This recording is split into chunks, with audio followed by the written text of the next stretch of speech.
Well, with today's reading from Acts, we reach a turning point in that book's story. We've had the church so far in Jerusalem being led by people who knew Jesus during his life on earth, and they've been telling fellow Jews that this Jesus is their Messiah, but in a way they hadn't understood Messiah to work before.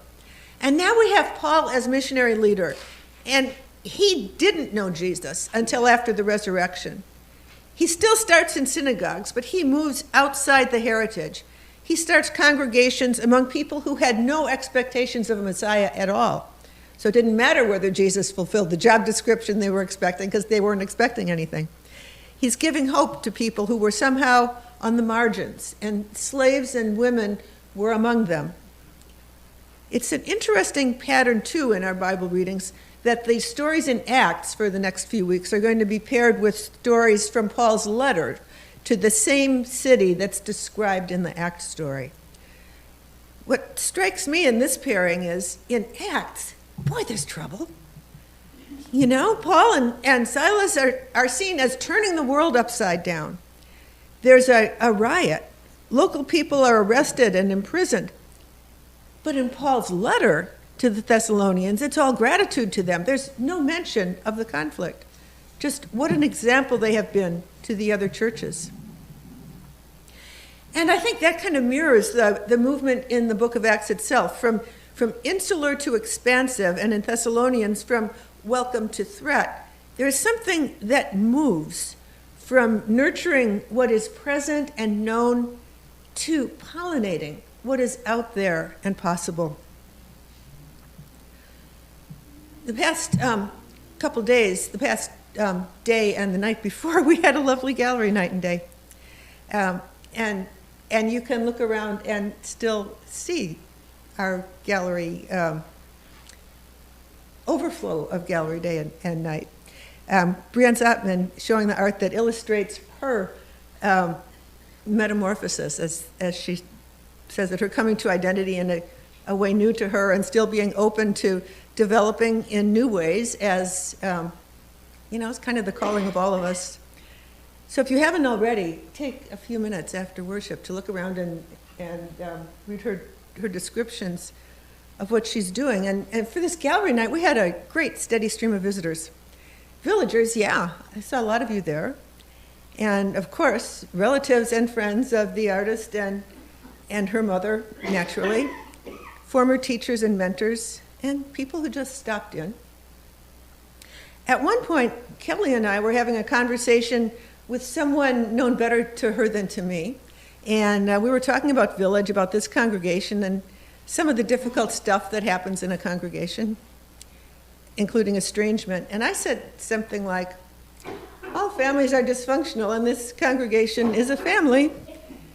And I also said something like, a lot of people at Village are refugees who've been wounded in other churches. I don't think that was the wording exactly, I don't remember, but refugees and church were in there.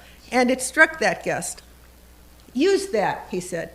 That should be part of your, and again, I don't remember what he called it. I don't think it was evangelism exactly, and I don't think it was marketing exactly, but imagine something in there between evangelism and marketing that would speak to people who could imagine themselves as something like religious refugees. So look, from this preaching, we will move into singing and then confessing about us being God's work of art. And I will admit to you that when I first saw that song and that confession in today's liturgy, I thought, what the heck do they have to do with the text for today?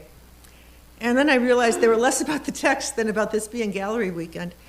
And once I recognized them in the weekend, I zeroed back and said, oh yeah, and they do have something to tell us about the text too. Because the church in Acts and the church as led by Paul moved on from those who might first have been thought to be its audience to people for whom the whole idea of a Jewish Messiah was at best irrelevant. I think this congregation has done some of the same thing, moved on from what you might expect to be a church's audience to people for whom the whole idea of church may seem pretty irrelevant. A lot of our people are refugees from damaging churches. And as I look around, I know it's true. And maybe this is a big piece of our mission as Village, to let it be known that we are a safe place for religious refugees, whatever they might be coming from. And look around again, here we are. Look around at the art and see what this congregation can have a part in inspiring. I mean, I know there's way more to Brienne's than Village, but I think we helped. Look at the faces in this room and how many of us are refugees of one sort or another, and see the Holy One at work, doing something, making something out of us. I think sometimes of those missionary journeys of Paul. You know, he goes from one city, starts a church, goes to another city, starts a church, goes to another city, starts a church. Keeps saying, I want to get back, but he keeps moving on to another one and starting a new church. And it's almost as though through Paul's work, God is building a mosaic out of these different jewels that are the different congregations. And I think within a congregation as well, God is building a mosaic out of all the difference that shows up here. And I know these days, a lot of people who have been damaged by their churches are not looking for a new worshiping community, especially not one that labels itself a church. But I think there are people who would be glad for a church if they knew there was one, where they would not only be accepted, but they would be recognized as being part of this divine work of art. This is a place where we feed people not because they've earned a meal, but because they're hungry. This is a place where we welcome people and are welcomed, not because they deserve a home, but because they're lonely. This is a place where I know if I have to earn my right to be here, I don't belong. And I guess that's kind of a hard thing, because I know Pastor Donna is fond of saying that, you know, we are all worthy. And I guess I would say we are all equally worthy, but we are all also equally unworthy. If we have to earn our right to be here, the place would be empty. But this is a place where we are welcomed in spite of our lack of credentials. This is a place where we are called to welcome everyone without asking about credentials. Jesus is here, offering himself to us, to you, whether you think of yourself as one of us or not. This is a place where it's okay for you to be, and to be you. Honest. I'm speaking in his name. Let people know. Amen.